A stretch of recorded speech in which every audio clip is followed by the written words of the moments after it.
So Latin America is the most biodiverse region in the world, and we need to find new strategies to be able to address the issues and also give them more support to fight wildlife trafficking. So with a domestic market value of $2 billion, the U.S. is one of the largest, most important players in illegal wildlife trafficking around the world. However, with the information that we have, we only really know a fraction of what's actually going on. Not all shipments are actually being seized. The thing is, what we really know is that fraction of shipments that are seized, but there's much more that can be going on that we don't really know. To better understand wildlife trafficking from Latin America to the U.S., we analyzed 10 years of LIMA's database from Latin America to the U.S. It was specific enough for us that we looked at 43 ports of entry into the U.S. and just seizure data coming from Latin America, not other parts of the world. So through our report, we have three major findings. The first one being species unpredictability.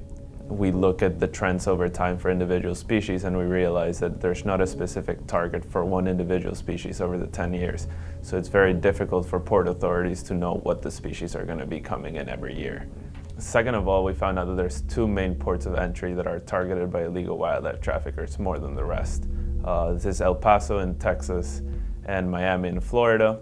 These ports account for over 50% of all wildlife seizures every year, which means that they're a specific target for wildlife traffickers. Finally, our third finding is that Mexico is a key player in wildlife trafficking in Latin America. However, not all of the seizures in Mexico actually originate there.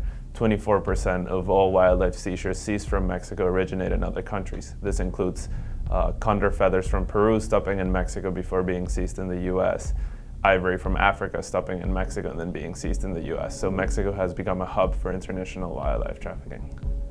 Yeah, so we need to have a better understanding of the trends and patterns of illegal wildlife trade coming from Latin America to the United States. And we also, very important, need to invest in new strategies to really safeguard biodiversity in the Americas.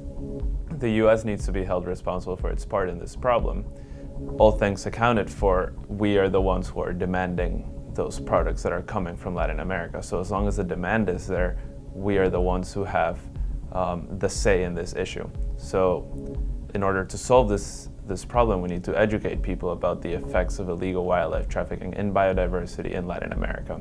We need to decrease our demand, we need to collaborate with countries in Latin America, and we need to foster a better environment for the protection of our species.